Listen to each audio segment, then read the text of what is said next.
एक बार फिर से आप सभी का आज के सरमन में स्वागत है। और मैं विश्वास करता हूं कि हम जो सीरीज़ कर रहे हैं, इससे सिर्फ आपको सीखने को नहीं मिल रहा है, लेकिन आपकी पर्सनल लाइफ में ज़रूर कुछ ना कुछ काम हो रहा है। आप आत्मिक उन्नति की तरफ चाह रहे हैं। और जैसा कि आप जानते हैं कि जो टाइटल है जो शुरू किया गया है, उसका नाम है गॉस्पल सेंटर्ड लाइफ, यानी कि प्रभु यीशु मसीह आधारित जीवन। क्या होता है gospel centred life? In simple और plain language, when we live life with Jesus, it calls a gospel centred life और जीसस सेंटर्ड लाइफ।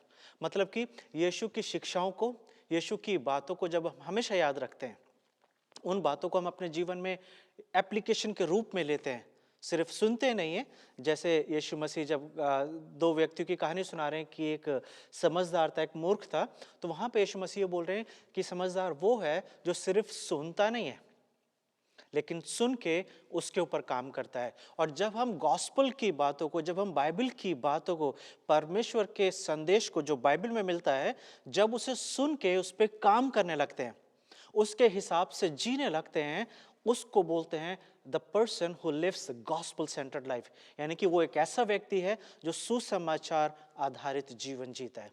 इसके लिए आपको कुछ कैलकुलेशंस करने की जरूरत नहीं है, कुछ बहुत सारी चीजें करने की जरूरत नहीं कि आप ये करेंगे तब भी आप इस कैटेगरी में आएंगे कि जहां पे लोग आपको बोल सकते हैं that you are such a person who lives a gospel centred life. हम कई बार अपने जिंदगी के चाल चलन में फेल हो सकते हैं। बहुत सारी ऐसी चीजें हम करते हैं जिसकी वजह से हम परमेश्वर से दूर हो जाते हैं, या हम पाप कर बैठते हैं, या हमारे जीवन में वो बातें होने लगती हैं जो नहीं होती हैं, नहीं होनी चाहिए। लेकिन इसका मतलब ये नहीं है कि हम गॉस्पल से बाहर चले गए, क्योंकि आज फॉरगिवनेस जो है वो अवेलेबल है। और यही तो गॉस्पल का संदेश है, यही तो सुसमाचार का मैसेज है कि आज क्षमा उपलब्ध है। It's an offer which is available for us anytime, and not only for us but throughout the world. Like every human being, every person on this earth should know that forgiveness is available. लेकिन वो पापों की क्षमा ऐसी नहीं कि जाके मिल जाएगी, उसके लिए कुछ करना पड़ेगा। और जब यूहन्ना बपतिस्मा देने वाले ने अपनी मिनिस्ट्री को शुरू करा, तो उसके जो पहले शब्द थे वो यही थे, repent because the kingdom of God is near. Repent, the kingdom of God is near. मन फिराओ, पश्चाताप करो, क्योंकि स्वर्ग का राज्य निकट है। और जब प्रभु यीशु मसीह ने अपनी मिनिस्ट्री शुरू करी, तो यीशु मसीह ने भी यही बोला है कि मन फिराओ, क्योंकि परमेश्वर का राज्य निकट है। और जब पतरस पेंतेकुस्त के दिन जब खड़ा हुआ, और जब लोग ये सोच रहे थे कि ये शायद नशे में है, तो वहां पे पतरस जब प्रचार करना शुरू कर रहा है, the first sermon of Peter, he says the same thing, repent because the kingdom of God has come. Repent, repentance जो है, पश्चाताप करना, प्रायश्चित करना, एक ऐसा मूल सिद्धांत है और एक ऐसा फर्स्ट स्टेप है क्रिश्चियनिटी में कि जिसकी शुरुआत इसी से होती है। Without confession, nobody can say that I am a born again person. आपके और मेरे जीवन में वो दिन होना जरूरी होता है जहां पे हम अपने आप को बोलें, yes I am a born again, मैंने अपने पापों से मन फिरा लिया है, अब मेरी एक नई जिंदगी हो गई है, अब मैं एक नई सृष्टि हूं। जब यीशु मसीह ने निकोदेमुस से बात करें, तो वहां पर भी यीशु मसीह ने बोला है कि तू परमेश्वर के राज्य से ज्यादा दूर नहीं है। You are not very far from the kingdom of God. That means you are not into the kingdom of God. हम बहुत नजदीक परमेश्वर के राज्य के हो सकते हैं, लेकिन अगर हम अंदर नहीं हैं, तो कितना भी नजदीक परमेश्वर के राज्य के हो, वो हमारे जीवन को नहीं बदलता है। परमेश्वर के राज्य में होना जरूरी है, और उसके लिए सिर्फ एक ही उपाय है। कैसे आप और मैं परमेश्वर के राज्य का हिस्सा हो सकते हैं? उसके लिए हमें रिपेंट करने की जरूरत है, पश्चाताप करने की जरूरत है। लेकिन ये पश्चाताप होता क्या है? What is repentance? कैसे हम समझें कि पश्चाताप से होता क्या है और पश्चाताप में हमें क्या करना चाहिए? What we should do and what we should not do in repentance. तो इन्हीं सब विषयों के ऊपर हम बात करने जा रहे हैं, और मैं विश्वास करता हूं कि आज का जो टॉपिक है, आज का जो सरमन है, वो बहुत इंपॉर्टेंट है आपके और मेरे लिए। क्योंकि रिपेंटेंस एक ऐसा सरमन है, एक ऐसा सब्जेक्ट है जिसके ऊपर कम प्रीचिंग की जाती है।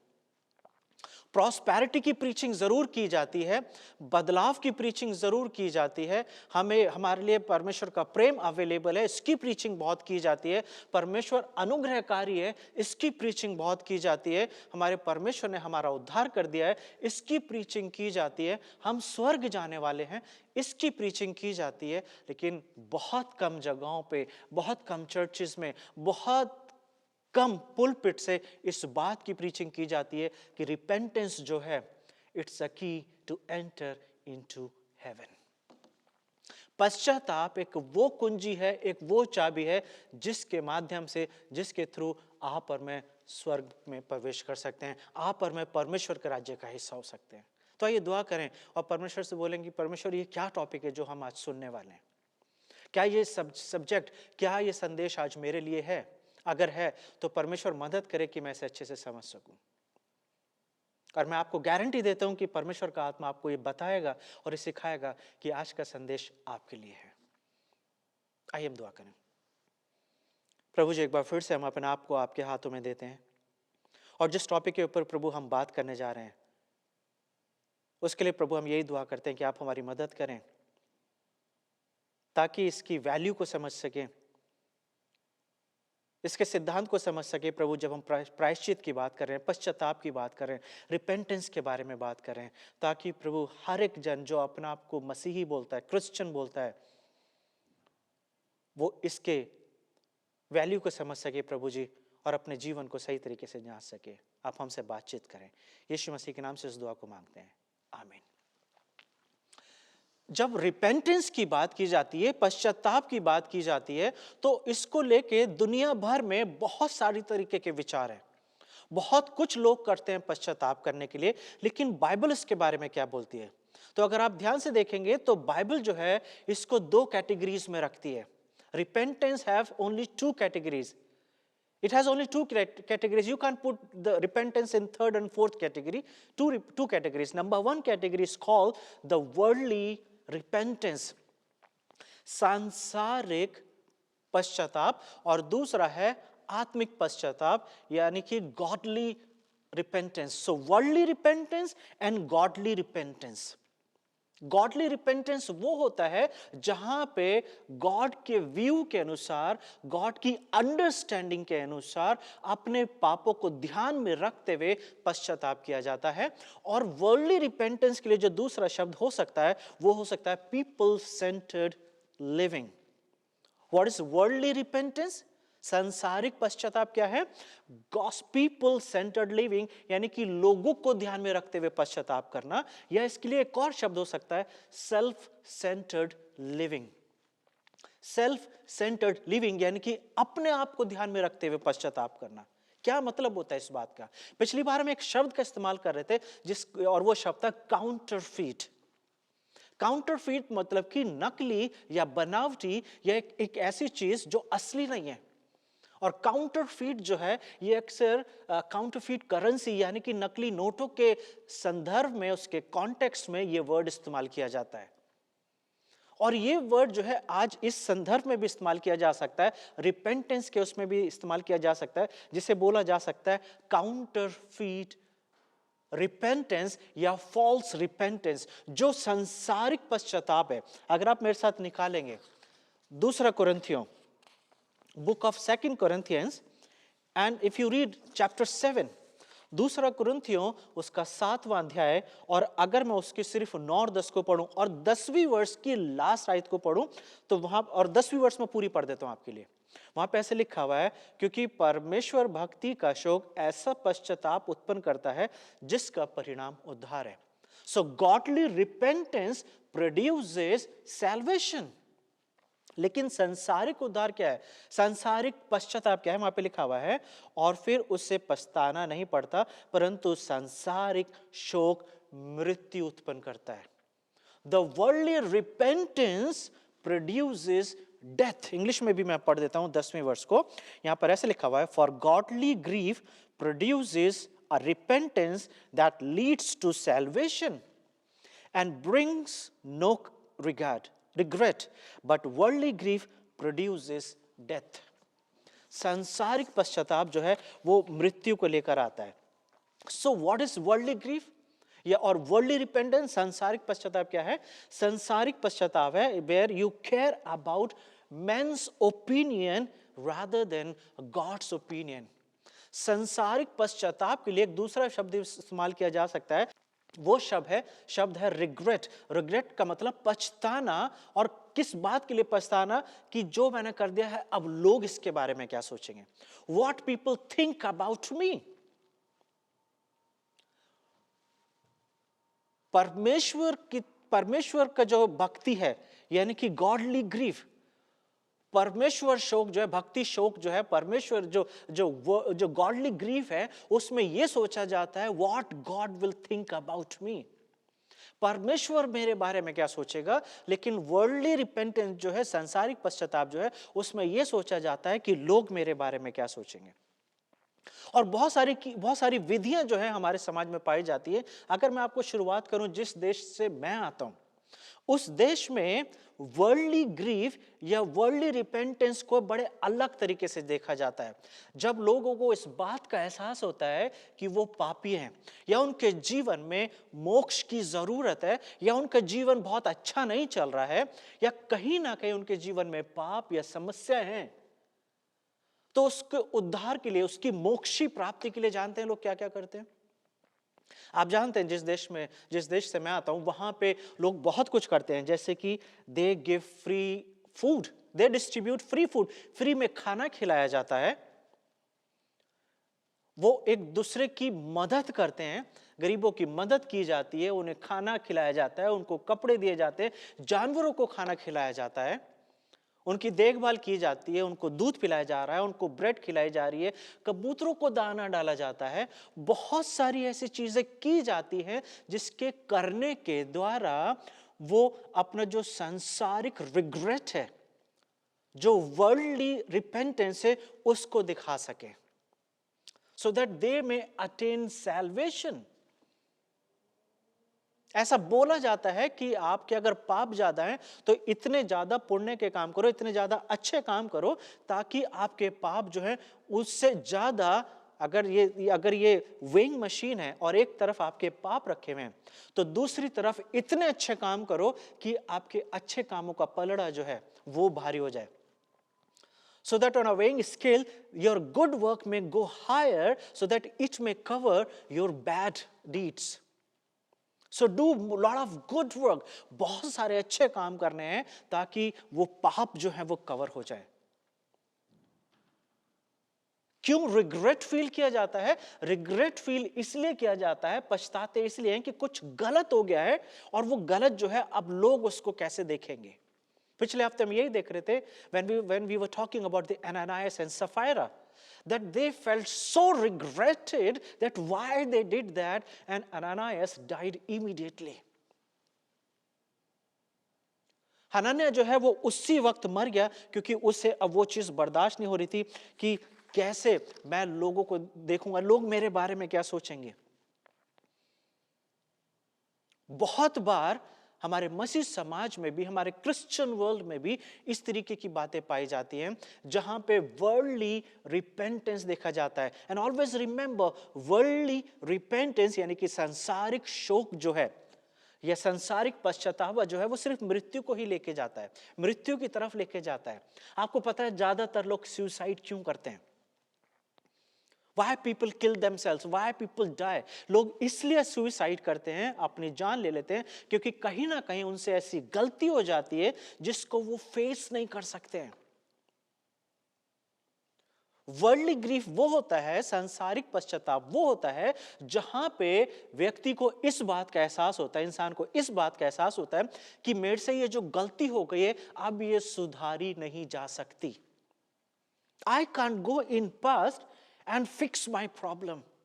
और क्योंकि पास्ट में जो मेरे से गलती हो गई है उसका परिणाम मुझे अपनी प्रेजेंट लाइफ में देखना पड़ेगा, जो मेरे सहने से बाहर है। So it's better to die. अगर आप ऐसे व्यक्ति हैं जहां पर आप अपने जीवन को खत्म करना जा रहे हैं, तो मैं चाहता हूं इसी वक्त रुक जाइए। Stop right away. You don't have to kill yourself. You don't have to commit suicide. आपको अपने आप को मारने की जरूरत नहीं है, क्योंकि ये सच है कि आप और मैं अपने पास्ट को नहीं सुधार सकते हैं। और ये भी सच है कि आप और मैं अपने प्रेजेंट में उस पाप की कॉन्सिक्वेंसेस को, जो पाप हमने अपने बीते हुए समय में करे हैं, उसके परिणामों को हम बदल नहीं सकते हैं। लेकिन गुड न्यूज ये है, गॉस्पेल ये है कि प्रभु यीशु मसीह का जो कार्य है, प्रभु यीशु मसीह ने जो सलीब पर काम करा है, वो इतना पावरफुल है, इतना पावरफुल है कि वो हमारे पास्ट के पापों को, हमारे प्रेजेंट की प्रॉब्लम को सॉल्व कर सकता है। He can forgive you, he can fix your past. लेकिन सांसारिक जो रिपेंटेंस है, वो इन चीजों को चेंज नहीं कर सकता है। जैसे मैं आपको बता रहा था कि हमारे समाज में बहुत सारी की विधियां की जाती हैं। कैथोलिक रिलीजन के अंदर, कैथोलिक प्रैक्टिसेस के अंदर, in Catholicism they have one practice, I don't know whether they do this practice today और नॉट। आज वो करते हैं कि नहीं करते, लेकिन वहां पे एक प्रैक्टिस है जिसे बोला जाता था सेल्फ फ्लैग्रेशन। सेल्फ फ्लैग्रेशन या फ्लैग्रेशन, जिसका मतलब है सेल्फ फ्लॉगिंग। आपने मूवीज में देखा होगा, क्रिश्चियन मूवीज के अंदर या जो सेकुलर मूवीज हैं, कि कोई प्रीस्ट है या कोई कैथोलिक पर्सन है, और जब उसे इस बात का एहसास होता है कि उसने गलती कर दी है, तो वो अपने आप को हैंटर मारता है, अपने आप को बेत लगाता है। एक बंद कमरे में वो अपने आप को मारता है। Basically it's a sign of repentance, it's a sign of regret. वो अपने आप को मारता है ताकि वो किसी तरीके से इस बात को एहसास करे कि उसने वो गलती करी है और उसे अपनी प्रॉब्लम को सॉल्व करना है। और जैसे मैंने आपको बताया कि दो तरीके के रिपेंटेंस है। There are two kinds of repentance, worldly repentance and godly repentance. And today I am only going to talk about the worldly repentance. मैं आज सिर्फ सांसारिक पश्चाताप की बात करूंगा, और नेक्स्ट वीक हम लोग बात करेंगे कि आत्मिक पश्चाताप क्या है। What is godly repentance, we will talk next week. और जैसे मैं बता रहा था, सेल्फ फ्लैग्रेशन की जो बात है, सेल्फ फ्लॉगिंग की बात है, पौलुस भी कुछ ऐसी बात कर रहा है। अगर आप देखेंगे पहला कुरिन्थियों, book of first Corinthians and chapter 9 and verse 27, पहला कुरिन्थियों 9 का 27, वहां पे ऐसे लिखा हुआ है, परंतु मैं अपनी देह को मारता, कूटता और वश में लाता हूं, ऐसा ना हो कि औरों को प्रचार करके मैं आप ही किसी रीति से निकम्मा ठहरूं। So Paul is talking about basically for self-flogging, self-flagellation means कि वो अपने आप को मारता है। Literally क्या वो अपने आप को मारता है? I don't know. I have not given much time. I have not given much thought in this. मैंने ज़्यादा इसके बारे में स्टडी नहीं करी है, लेकिन मुझे नहीं पता कि ये वर्ड्स ये बोले कि पौलुस सच में अपने आप को मारता है, कोड़ों से मारता है एक बंद कमरे में, ताकि उसका जो शरीर है, जो उसे पाप की तरफ लेके जा रहा है, वो उससे बच सके, या इसका मतलब कुछ और है। लेकिन आइडिया वही है कि somehow you have to manage, you have to control yourself so that you will not commit sin. और जो लोग सांसारिक पश्चाताप करते हैं, ये वो लोग होते हैं जो कहीं ना कहीं परमेश्वर के उस काम को नहीं अंडरस्टैंड करते हैं। They don't understand the work of the cross, what God has done on the cross through Jesus Christ. यीशु मसीह के द्वारा सलीब पर जो परमेश्वर ने काम करा है, वो उस काम की वैल्यू को नहीं समझते हैं, एंड सिंपली दे सॉरी। जो स्टार्ट जब हुआ है सरमन, तो वहां पे आपने एक डायग्राम देखा होगा। ये डायग्राम जो है, that is the pattern of many people's life. बहुत सारे लोगों के जीवन में ये डायग्राम जो है वो काम करता है। ये एक डायग्राम मैं तब बना के सिखाता हूं जब मैं न्यायों की किताब की स्टडी कराता हूं। इंडिया में आप जानते हैं, अगर आप मेरे स्टूडेंट रहे हैं, I have taught you the book of जजेस थ्रू दिस डायग्राम। ये वो डायग्राम है जिसको समझ के हम न्यायों की किताब को समझ सकते हैं। We can understand the book of जजेस, but it is not only about the book of जजेस, it can be the pattern of many people. और हो सकता है आप आज वो जो सरमन सुन रहे, आप एक ऐसे व्यक्ति हैं कि आपके जीवन का पैटर्न जो है इस डायग्राम की तरह है। इसके अंदर 5 S है। You can remember the 5 S and examine your life.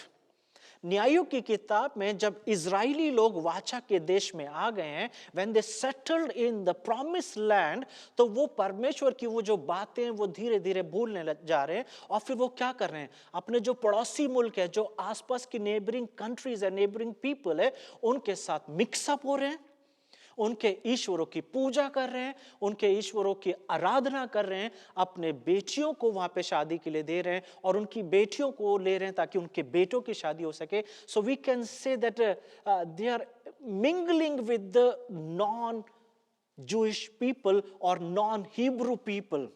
जो इब्रानी लोग नहीं हैं, जो गैर इजराइली लोग हैं, उनके साथ मिलके परमेश्वर को छोड़ रहे हैं और बार बार पाप कर रहे हैं। So what they are doing? They commit sin.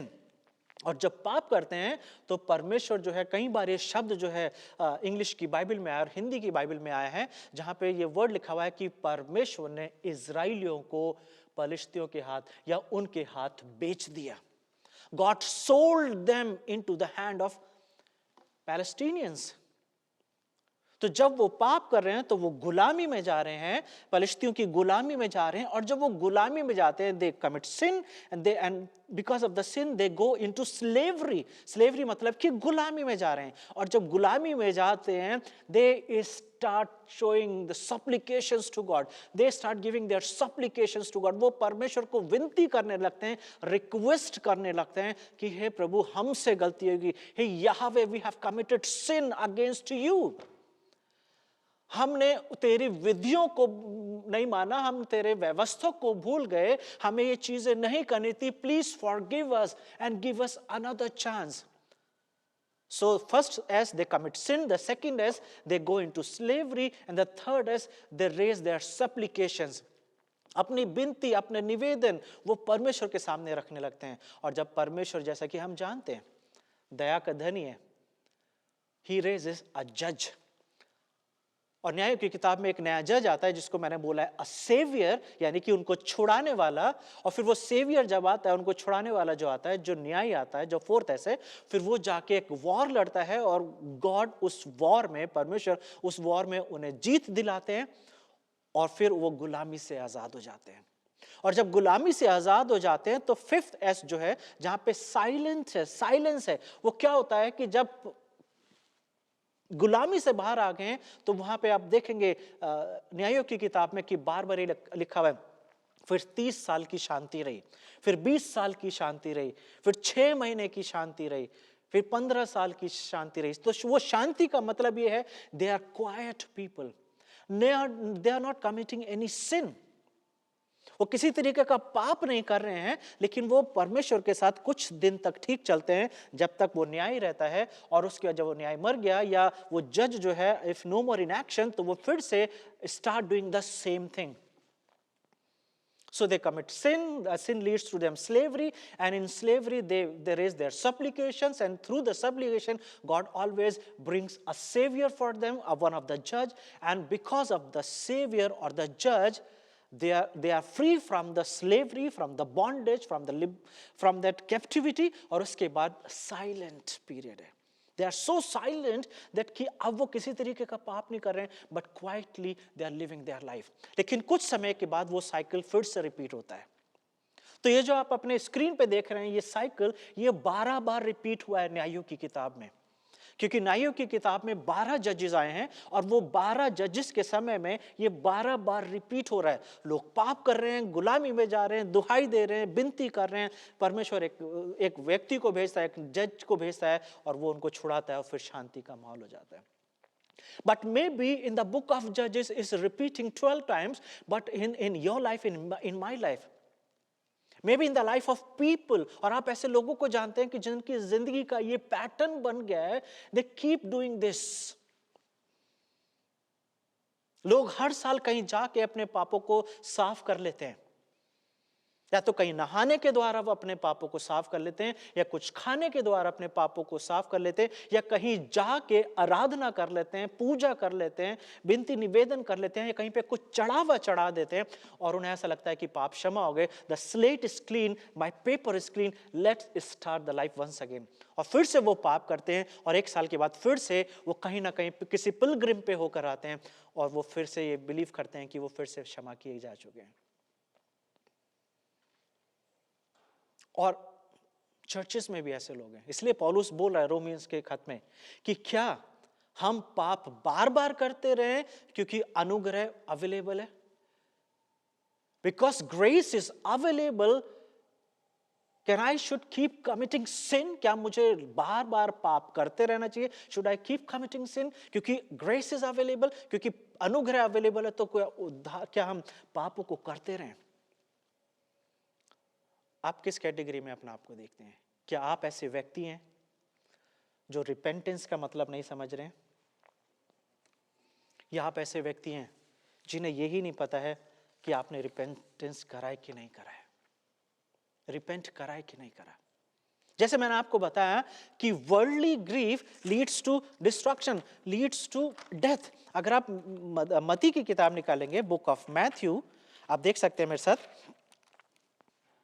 Book of Matthew, और अगर आप उसका 27वां अध्याय देखेंगे, बुक ऑफ मैथ्यू, मत्ती की किताब, एंड चैप्टर 27, 27वां अध्याय, अगर मैं उसकी तीसरी वर्ष से पढ़ूंगा तो वहां पर ऐसा लिखा हुआ है, when Judas his betrayer saw that Jesus was condemned, he repented and brought back the money, 30 pieces of silver, to the chief priest and the elders.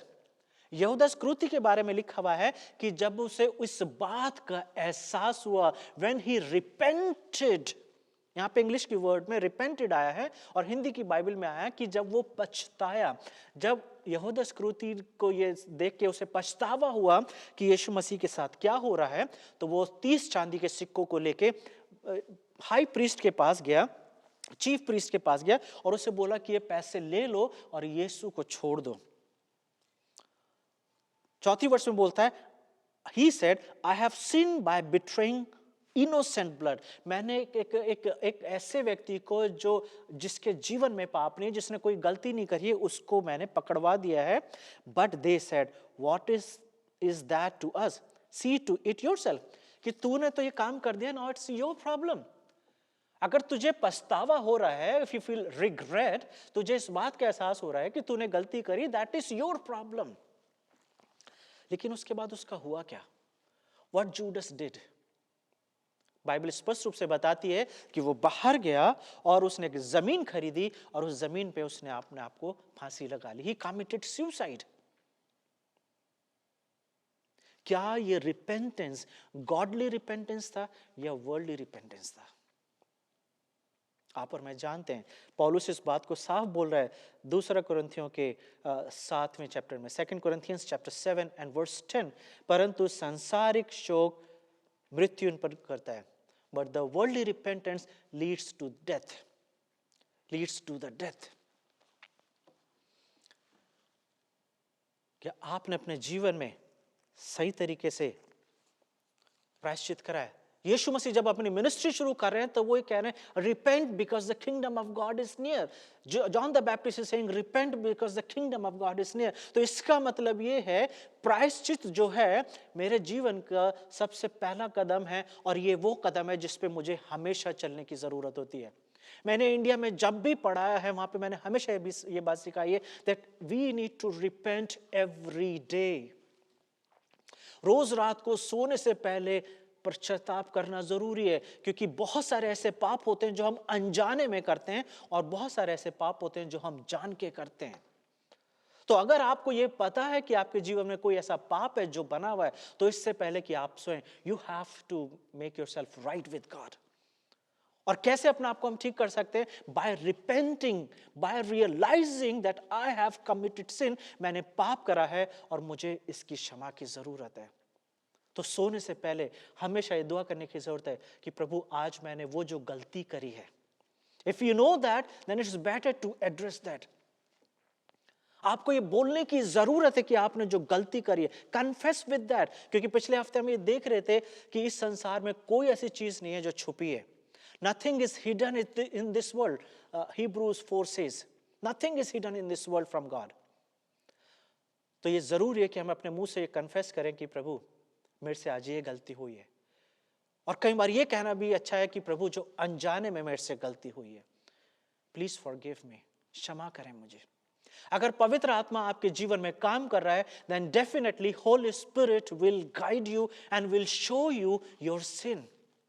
वो पवित्र आत्मा जो है वो आपको आपके जीवन में आपकी कमी दिखाता है, आपकी गलती दिखाता है।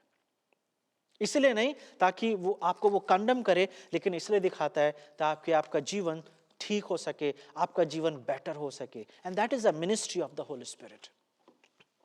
That is a ministry of the Holi spirit. और मैं गारंटी के साथ बोल सकता हूं कि जब आप इस वक्त सरमन सुन रहे हैं, परमेश्वर का आत्मा आपको आपके जीवन को दिखा रहा होगा। It would be transparent, it would be very clear and you can see your life. आप अपने जीवन को देख सकते हैं कि जहां पे पवित्र आत्मा आपको ये दिखा रहा है कि आपके जीवन में क्या क्या कमियां हैं। संसारिक रिपेंटेंस वो होता है जहां पर हम परमेश्वर को वैल्यू नहीं देते हैं, लेकिन हम ये देखते हैं कि लोग मेरे बारे में क्या सोचेंगे या लोगों के सामने मैं कैसे प्रेजेंट होऊंगा।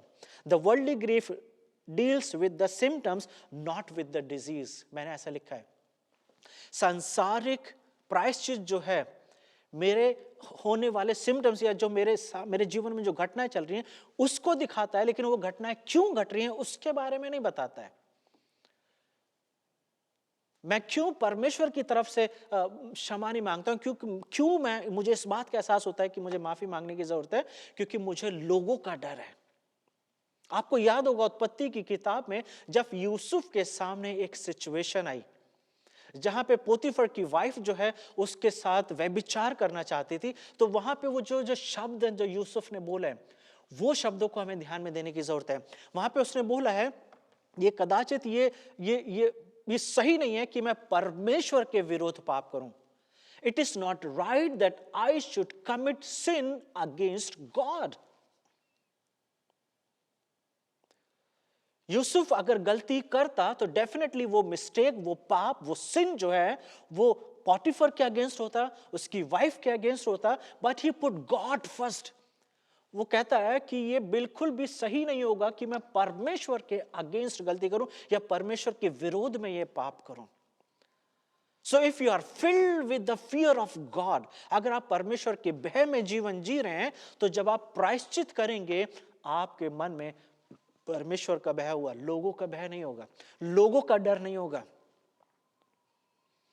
इसलिए सुलेमान जो है जब वो नीति वचन के को जब लिख रहा है तो पहले चैप्टर में लिखता है वो, the fear of the Lord is the beginning of the knowledge. परमेश्वर का भय मानना बुद्धि का आरंभ है। और जब आप पेंटाट्यूक को पढ़ते हैं, पहली 5 किताबों को पढ़ते हैं, तो वहां पे मूसा जो है इजराइलियों को बार बार ये सिखा रहा है परमेश्वर का भय मानना। Fear the Lord and you will not commit sin. Fear the Lord so that it will keep you right in the sight of God. परमेश्वर का भय मानना तो वो तुम्हें सही बना के रखेगा।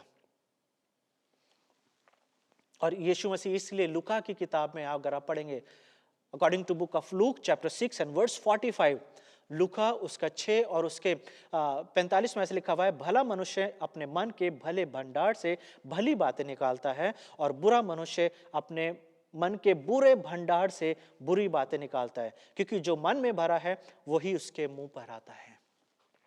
If you are fearful of God, if you honour God, अगर आप परमेश्वर को आदर देते हैं, परमेश्वर का सम्मान करते हैं, परमेश्वर के भय में चलते हैं, तो आपका रिपेंटेंस जो होगा वो गॉडली रिपेंटेंस होगा। आपका प्रायश्चित जो होगा वो आत्मिक प्रायश्चित होगा जो हमें उद्धार की तरफ लेके चलता है। But if your heart is full of people or maybe self-centered, अगर हमारे दिल में हम अपने बारे में ही सोचते हैं कि लोग मेरे बारे में क्या सोचेंगे, so it's better to say sorry. America के प्रेसिडेंट ने कई बार कुछ ऐसी गलती करी है जो पास्ट में हमने देखा है, जिसमें उन्होंने मीडिया के सामने आके उसको सॉरी बोला है। लेकिन वो सॉरी क्यों बोला गया था? क्या वो गॉडली रिपेंटेंस था और वर्ल्डली रिपेंटेंस था? क्या वो आत्मिक पश्चाताप था या वो संसारिक पश्चाताप था? यू जज दैट पर्सन, क्योंकि उसके उनके उस दिन के बाद के उनके जीवन को दर्शाता है कि उनका पश्चाताप जो था वो संसारिक था या आत्मिक था। If I'm a fearful of the people, अगर मैं लोगों के बारे में ज्यादा सोचता हूं तो मेरा पछतावा जो मेरे मन से निकलेगा वो लोगों को ध्यान में रखते हुए निकलेगा। Worldly grief produces despair, bitterness and depression. सांसारिक पश्चाताप जो है वो जीवन में मायूसी लेकर आता है। उफ, ये क्या कर दिया मैंने, ये मेरे से ऐसे कैसे हो गया, ये मुझे नहीं करना चाहिए। मायूसी आ जाती है अपने जीवन में। क्यों मायूसी आती है? Why it brings despair in my life? Because now I don't know how to fix the problem. अब मुझे नहीं पता है कि मेरी प्रॉब्लम को कैसे सॉल्व किया जा सकता है। And it fills with the bitterness, और वो कड़वाहट जो है वो जीवन में आ जाती है। And then people commit suicide. क्योंकि वो अपने जीवन में इतना गिल्ट से भर जाते हैं, इतना गिल्ट जो है वो इतना भर जाता है उस पाप का बोझ की अब उन्हें किसी भी बात से निकलने का रास्ता नहीं दिखता है। यीशु मसीह ने बोला, हे सब परिश्रम करने वालों और बोझ से दबे लोग, मेरे पास आओ। Come to me, he will lighten. Come to me, बोझ से दबे लोगों, I will give you rest, I will give you peace. आप और मैं अपने पास्ट को चेंज नहीं कर सकते हैं, लेकिन बाइबल का वचन हमें ऐसा सिखाता है। ये परमेश्वर के वर्ड्स हैं। परमेश्वर बोलते हैं, तुम्हारे पाप चाहे लाल रंग के क्यों ना हो, मैं उन्हें हिम की नाई श्वेत कर दूंगा। If your sins are like scarlet, like a red, I will wash them and make them white as snow.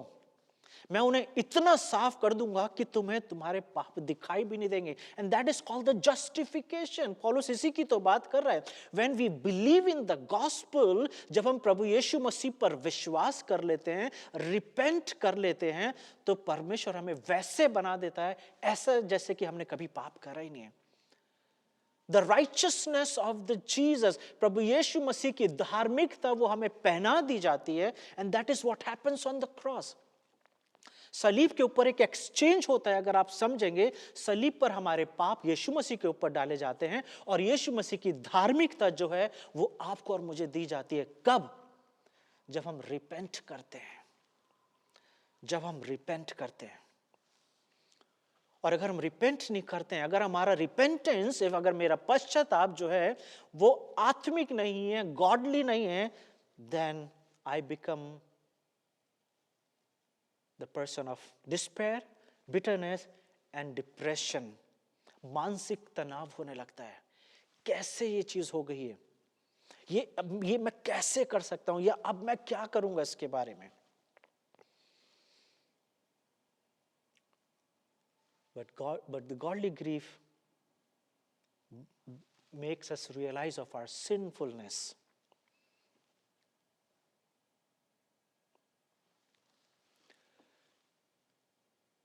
आत्मिक पश्चातावा मुझे इस बात का एहसास कराता है कि मैं अपनी मदद अपने आप नहीं कर सकता।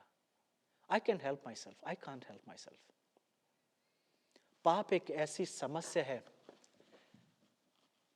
जिसका रिजल्ट, जिसका निवारण, जिसकी रेमेडी, जिसका सॉल्यूशन आपके और मेरे पास नहीं है। वो केवल परमेश्वर के पास है। इसलिए अगर मुझे पश्चाताप करना है तो पश्चाताप का मतलब ये है कि मुझे अपने दिल में परमेश्वर का भय मानना जरूरी है। इसलिए नहीं छोड़ देना क्योंकि ये गलत है और लोग क्या सोचेंगे, लेकिन इसलिए छोड़ देना क्योंकि ये परमेश्वर की नजर में गलत है। साम 51 जब आप पढ़ते हैं, जब डेविड से पाप हुआ बैतशेबा के साथ, तो भजन 51 जो है वहां पे पौलुस यही बोल रहा है, create in me a clean heart O God, give me the clean heart. एक ऐसा हृदय दीजिए, एक ऐसा दिल दीजिए जिसके अंदर पाप ना हो।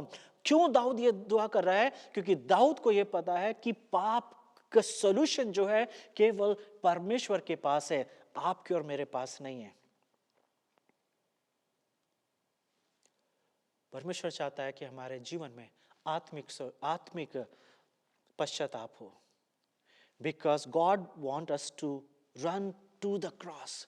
परमेश्वर चाहते हैं कि हम सलीब की तरफ जाएं and confess it and be cleansed. जब हम सलीब के पास जाते हैं, सलीब के पास जाने का मतलब ये, जब हम अपने घुटने टेक देते हैं और ये मान लेते हैं कि प्रभु मैंने आपके विरोध में पाप करा है, I have sinned against you. He would be happy to set you free. परमेश्वर को अच्छा लगेगा कि परमेश्वर आपको आजाद कर दे, आपके पापों से आपको क्षमा कर दे. And that is called the gospel. When I go to the cross and when I say, Lord, please forgive me. क्या आप gospel centered life जी रहे हैं क्या? Gospel centered life का मतलब ये है, the heart is full of repented. मेरा दिल जो है प्रायश्चित से भरा हुआ है. मुझे इस बात का एहसास है कि मेरे जीवन में जो पाप हैं, हर एक पाप वो परमेश्वर के विरोधी किया जाता है. फिर चाहे वो झूठ बोल के किसी का दिल तोड़ा गया हो, फिर चाहे चोरी करके, व्यभिचार करके, कुछ झूठ बोल के, कुछ भी करके अगर आपने या परमेश्वर की आज्ञाओं को नहीं माना है, everything we commit against God. और इस बात का एहसास तभी होता है जब मैं गॉस्पेल सेंटर्ड लाइफ जीता हूँ. फिर से वो वर्स पढ़ देता हूँ हिंदी में, 2 कुरिन्थियों 7:9 और 10. वहाँ पे ऐसे लिखा हुआ है, अब मैं आनंदित हूँ पर इसलिए नहीं कि तुमको शोक पहुँचा, वरन इसलिए कि तुमने उस शोक के कारण मन फिराया. I am pleased, I am happy that you are repented because you are grieved about your sin. But I'm happy because your repentance leads you to the salvation. तुमने उस शोक के कारण मन फिराया क्योंकि तुम्हारा शोक परमेश्वर की इच्छा के अनुसार था. Because you are repented according to the God, not according to the world. Because your repentance is a godly repentance. कि हमारी ओर से तुम्हें किसी बात में हानि ना हो. That means you don't have to regret. Regret का मतलब यह है कि क्षमा तो किया जा चुका हूं, लेकिन अभी भी वो पाप का बोझ मेरे जीवन में बना हुआ है. लेकिन परमेश्वर का जो काम में जो सलीब के पर हुआ है, वहां पे रिग्रेट नहीं रहता है, वहां पे बार बार सोचने की जरूरत नहीं होती है. Because when God forgives, he forgets. God forgives and forgets. इसलिए उसने बोला है कि मैं तुम्हारे पापों को इतनी दूर फेंक देता हूं जैसे पूरब से पश्चिम, ताकि उसका गिल्ट, उसका एहसास, उसकी बातें तुम्हारे जीवन में ना रहें. लेकिन वो कब होता है? जब गॉडली रिपेंटेंस होता है, जब आत्मिक पछतावा होता है. 10वें वर्ष में लिखा हुआ है, क्योंकि परमेश्वर भक्ति के शोक ऐसा पछतावा उत्पन्न करता है जिसका परिणाम उद्धार होता है और उससे पछताना नहीं पड़ता. The true repentance leads to the salvation. The true repentance. परंतु सांसारिक शोक मृत्यु उत्पन्न करता है. But the worldly grief, the worldly repentance leads to death. परमेश्वर आपसे बात कर रहे हैं. परमेश्वर चाहते हैं कि आप अपने पापों को छोड़ें, अपनी गलतियों को मान लें.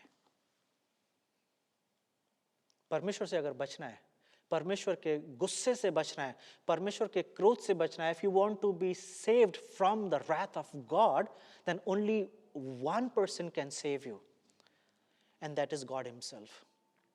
परमेश्वर के क्रोध से, परमेश्वर के गुस्से से केवल परमेश्वर ही आपको बचा सकते हैं, और वो तब जब आप कन्फेस करेंगे. You don't have to be fearful of the people. लोगों के बारे में सोचने की जरूरत नहीं कि लोग क्या कहेंगे, लेकिन ये सोचने की जरूरत है कि मेरा परमेश्वर मेरे बारे में क्या कहेगा. आइए दुआ करें. और जैसे मैं बार बार इस वर्ष को कोट कर रहा हूं, जब से सीरीज शुरू हुई है, रोमन्स चैप्टर 9 जहाँ पे लिखा हुआ है, कन्फेस विद योर माउथ, अपने मुंह से अंगीकार करें, अपने पापों को मान लें और ये अंगीकार करें कि यीशु ही मुझे क्षमा कर सकता है और यीशु ही मेरे जीवन का उद्धार करता है। तो परमेश्वर सिर्फ आपको क्षमा नहीं करेंगे, God not only forgives you but he gives you the Joy of salvation. वो आपको उद्धार का भी आनंद देता है। तो गॉस्पल है एक अच्छा ऑफर की नहीं, इसके अंदर सिर्फ पापों की क्षमा नहीं है, इसके अंदर उद्धार भी मिलता है। एक चीज करने से दो चीजें मिलती हैं। यू कन्फेस, आप पापों की क्षमा मांगे, आपको पापों की क्षमा मिलती है, and your confess leads you to the salvation. आइए दुआ करें और अपने पापों की क्षमा मांगे। प्रभु जी, मैं धन्यवाद देता हूं कि आज आपने मुझे इस बात का एहसास कराया प्रभु कि मुझे अपने पापों से क्षमा मांगने की जरूरत है। हाँ प्रभु, मेरे जीवन में पाप हैं, आप मदद करें ताकि हर एक सुनने वाला ये शब्दों को बोल सके, हर एक सुनने वाला ये कह सके कि आए बाप आसमानी, मैं गुनहगार हूँ, आए बाप आसमानी, मैं पापी हूँ, मुझे क्षमा कर दीजिए, please forgive me and give me another chance. मुझे एक मौका दीजिए प्रभु, ताकि मैं ईमानदारी के साथ अपना जीवन जी सकूं, क्योंकि मैं जानता हूं प्रभु आपके वायदे बाइबल में लिखे में कि आप चाहते हैं कि कोई भी नाश ना हो। You don't want anybody to be perish, but everybody may have eternal life. प्रभु मदद करें ताकि आज जो लोग आपके वचन को सुन रहे हैं वो अपने पापों को माने, ताकि उन्हें सिर्फ क्षमा ना मिले बल्कि उन्हें अनंत जीवन मिल जाए, बल्कि उन्हें उनके उद्धार का भी आनंद मिल सके। धन्यवाद देते हैं प्रभु, आप सच में दयालु हैं प्रभु, आपने हर एक सुनने वाले को उसके उद्धार का आनंद दे दिया है। यीशु मसीह के नाम से आमीन। Thank you very much. I believe that you have ask forgiveness. आपने अपने पापों की क्षमा मांगी है, और अगर मांगी है तो इस बात का यकीन कीजिए कि आपको क्षमा मिल गई है। और सिर्फ क्षमा नहीं मिल गई है, परमेश्वर ने उद्धार का आनंद भी आपके जीवनों में जोड़ दिया है। अगर आप न्यूयॉर्क में रहते हैं, कहीं भी ब्रुकलिन में रहते हैं, कहीं भी, प्लीज़ कॉन्टैक्ट मी, आप मेरे से बात करें। मैं बहुत जल्दी एक डेढ़ महीने के अंदर मैं चर्च शुरू करने जा रहा हूँ, हिंदी स्पीकिंग चर्च। अगर आप कहीं भी रहते हैं, आप बात करें ज़रूर। अगर आप इस चर्च का हिस्सा बनना चाहते हैं, अगर आपको मेरी टीचिंग समझ में आ रही है, अगर आपको बाइबल की टीचिंग समझ में आ रही है, then I would love to see you in my church. I would love to spend time with you. I will love to start Bible study with you. आप कहीं भी रहते हैं, आप मेरे से बातचीत ज़रूर करें, ताकि हम लोग मिल सकें और मिल के परमेश्वर की आराधना करना सीख सकें। So God bless you and have a wonderful week.